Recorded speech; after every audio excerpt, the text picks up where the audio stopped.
Hi, I'm Ian Kinsler, and I'm here to talk about the Warstic one-handed trainer. This is something that we developed actually from a cut-down fungo. We really didn't like the other one-handed trainers that were available, so I really didn't like them. So we decided to. I was using half a fungo. I was basically cutting a fungo in half, taping it up, and using the end of a fungo. And that's basically how we came up with this model. We added a handle to it, so you have a little bit of something to pull off of, and just a little bit more weight. So it's set up perfectly for us to use for our one-handed drills. When you're doing your one-handed drills, normally when I do my one-handed drills, I do them first thing when I get to the ballpark, or my first swings in the cage are my one-handed drill. In spring training, in the off season, I use the tee first. To kind of just make sure that I'm in the slot that I want to be in with my top hand or my bottom hand. During the season, I use them for front toss only. I really don't use the tee much in season. But really, the goal of the one-handed bat is to just concentrate on one arm, whichever arm that you want to work on, and how you're going to get the bat to the ball and through the zone the way that you want to. I use the one-handed trainer a lot more for my top hand as opposed to my bottom hand.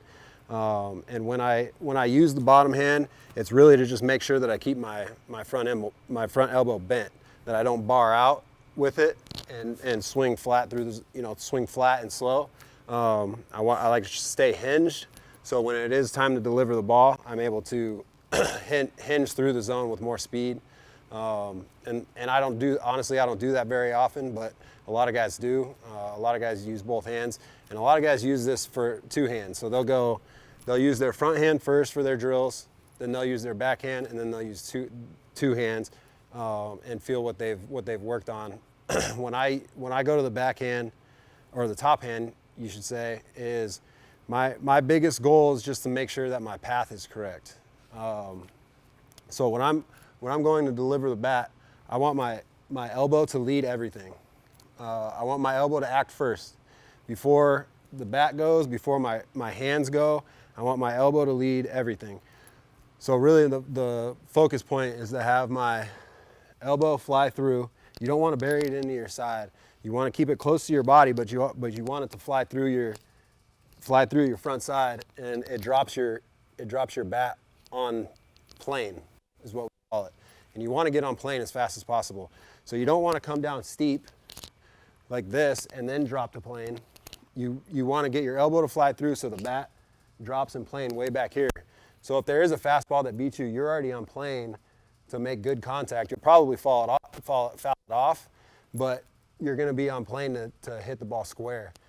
And if it's inside, basically you just drop it on the plane and then pull through flat as far as you can and stay flat as long as you can, and then release the bat through impact. So that's basically what I'm doing with the one-handed trainer, is that I'm making sure that my elbow is flying through the front side, my bat's dropping on plane properly, and then everything's just pulling through as flat as possible.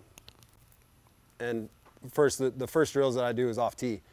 Go away, go in, up, down, whichever you want to work on, and go from there. And I'll show you some of those. Okay, so now I'm going to show you some drills, or how I go through the process leading up to front flips off the tee with the one-handed trainer.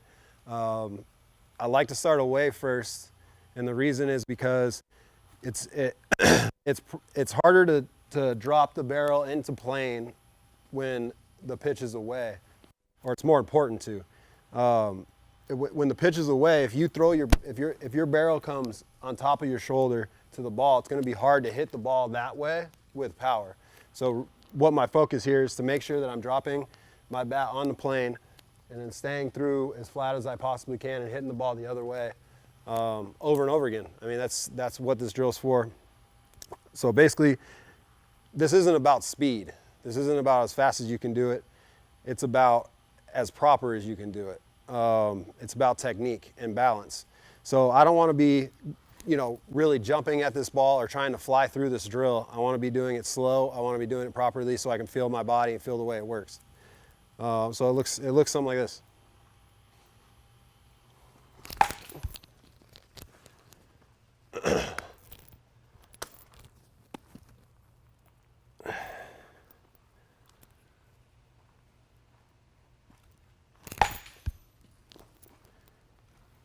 So I do that. I'll take about 10 to 15 swings on the pitch away, and then I'll move it in. And on the pitch away, you can work up, you can work down in the zone, and work on whatever you think you need to work on. Now the pitch in, obviously the contact point is going to be a little bit further out. I like to challenge myself a little bit and put it as close to me as I possibly can, just because I get into a bad tendency of trying to drop my barrel on the pitch in, which it's going to be very difficult to square a ball up if your bat is coming down at this angle and the ball is coming down at this angle. You're going to be clipping the bottom of it. You're going to be popping up a lot. So, you know, that's huge for me. I want to keep the ball in the air. I want to keep the ball on the line. So on the pitch in, it's the same technique as the pitch away, but I just really want to make sure that I get my bat on plane, and then I just pull through this as hard as I can, flat. Now this ball, you don't necessarily want to pull this ball into the side of the cage. You kind of want to hit it right back up the middle, or a little bit to the left of the mound, or a little bit left of center. So, you know, and again, you want to take it slow. You don't want to do this fast. If you feel like it's too far in, or, you know, you're getting tied up or whatever it may be, move it a little bit further in to the center of the plate, or a little bit further up off of your foot, depending on where you stand according to the plate. I'm really close to the plate. So this drill is tough for me, but it's imperative. It's something that I have to do.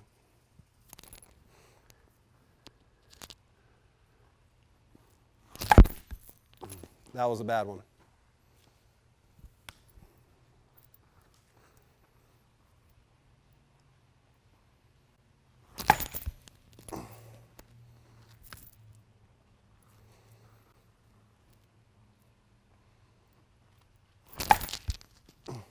So I'm basically just trying to drop my barrel back here, get my lower half working, and then being able to pull this bat through and staying balanced and being able to finish my swing balanced. And that's, for me, that's the proper way to use the one-handed training bat.